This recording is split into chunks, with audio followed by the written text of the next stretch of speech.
लंबे इंतजार के बाद आखिरकार सूर्य देव राहु और शनि के कैद से बाहर निकलते हुए स्वयं अपने उच्च की राशि मेष में प्रवेश करने जा रहे हैं। 14 अप्रैल के ठीक सुबह के 9:31 का वो समय होगा जब मेष की अग्नि में सूर्य देव अपना महाअभिषेक करेंगे और शुद्धिकरण के कार्य को पूरा करेंगे। देखा जाए तो पूरे एक साल में एक वक्त ऐसा जरूर आता है जब सूर्य देव जो आपके भाग्य से धनु राशि के वो उच्च के पोजीशन पर आते हैं। क्या होगा परिणाम अगला एक महीना 15 मई 2026 तक कैसा होगा, देख लीजिए। यदि आपको जानना है कि 2 से 3 साल का समय कैसा होगा, शनि देव का गोचर सब बता देगा। देव गुरु बृहस्पति का गोचर एक साल के हाल को बता देगा। लेकिन जब बात एक महीने की हो तो सूर्य का गोचर सब कुछ क्लियर बता देता है। यहाँ एक प्रकार से देखा जाए तो स्वयं नवम के स्वामी अपने से नवम भाव पर उपस्थित होंगे, अर्थात पंचम भाव पर सूर्य देव उच्च के हुए हैं। इसके 3 पॉइंट होंगे, समझिएगा। सबसे पहला, पंचम भाव जहां पर ये उच्च के हो रहे हैं, ग्रह का उच्च का होना इसका मतलब उसके प्रभाव में कई गुना वृद्धि हो जाना।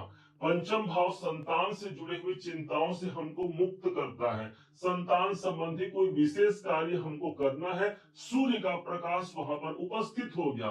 व्यास मुनि ने इस सूर्य देव के विषय में कहा है कि जपा कुसुम संकासम कास्यपेयम महाद्युतिम तमो अरिम सर्व पापघ्नम प्रणतो अस्मि दिवाकरम। अर्थात हम उस सूर्य नारायण की वंदना करते हैं जो जीवन के तिमिर और अंधकार को दूर करके प्रकाश का संचार जीवन में व्याप्त कराते हैं। और इसलिए पंचम भाव पर उपस्थित सूर्य संतान से जुड़ी हुई चिंताओं से मुक्त करता है। पंचम भाव हमारा स्वयं का डिसीजन, हमारे स्वयं की सोच समझ का होता है। वहां सूर्य का प्रकाश आ गया, इसका मतलब हमको मानसिक रूप से अब अस्थिरता दूर होगी। जो हेडेक और टेंशन अधिक बना हुआ था, वहां पर सूर्य का प्रकाश आ गया, अर्थात मानसिक रूप से हम संतुलित अवस्था को प्राप्त करते हैं। और जो डिसीजन पर हमको आगे बढ़ना है, उस यात्रा को हम आगे बढ़ा पाते हैं। माइंड इस समय पर बड़ा क्रिएटिव होगा। यदि आप संगीत से जुड़े हुए हैं या किसी क्रिएटिव संबंधी कार्यों में संलग्न है, सूर्य का यह गोचर आपके लिए अनुकूल साबित होगा। प्रेम संबंधों के लिए आपके लिए एक अनुकूल समय है, जहां पर प्रेम संबंधों में एक दूसरे को के विश्वास को जीतने का अवसर मिलेगा।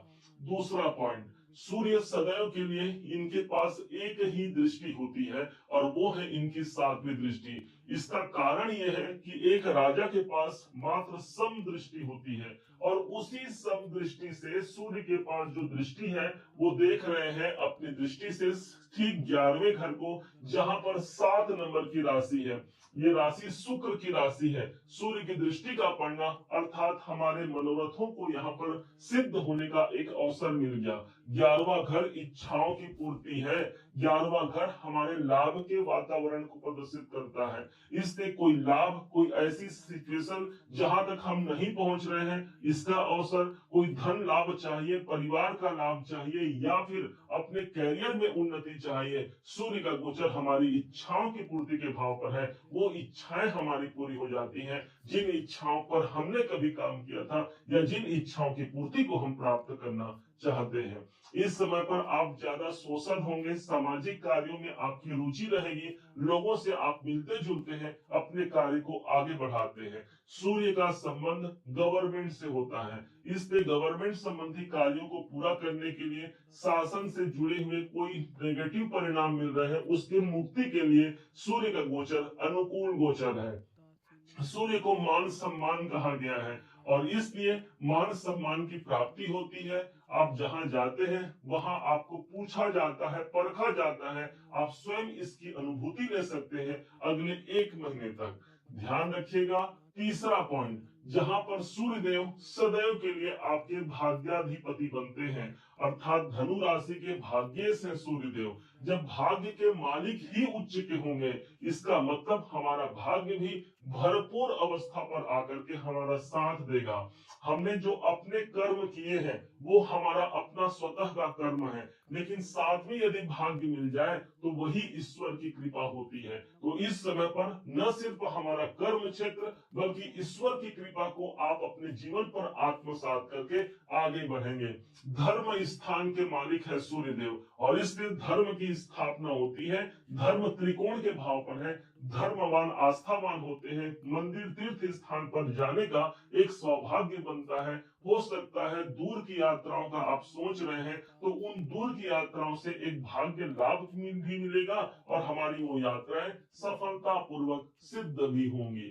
भगवान श्री राम ने जब लंका पर विजय प्राप्ति के लिए समुद्र के इस पार खड़े थे, तो उस समय पर उन्होंने भगवान सूर्य देव को ही पूजा था, उनकी आराधना की थी, और तत्पश्चात वहां लंका जाकर के माता सीता को लेकर के वापस आ जाते हैं। सूर्य को प्रसन्न रखने के लिए सदैव सूर्य नमस्कार कीजिए, सूर्य को प्रणाम कीजिए।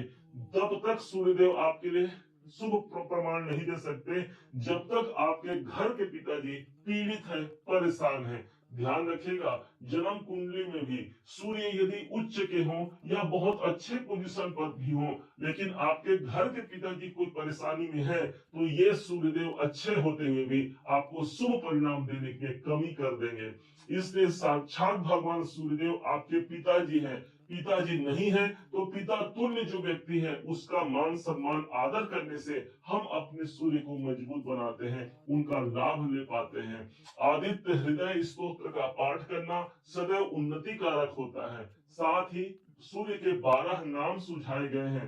उन 12 नामों की सूची आप गूगल से आप देख सकते हैं, निकाल सकते हैं, पढ़ सकते हैं। इससे आप सदैव के लिए अपने भाग्य को प्रबल बना रहे हैं और भाग्य की उन्नति के मार्ग पर प्रशस्त हो रहे हैं।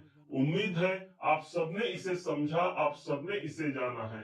यदि आपने इसे समझा है, जाना है और मेरे समझाने का प्रयास यदि आपको सार्थक लगा हो, मेरे समझाने का तरीका यदि आपको सार्थक लगा हो, तो हर बार की भांति इस बार भी अपना प्यार भरा लाइक और कमेंट करना कभी मत भूलिएगा।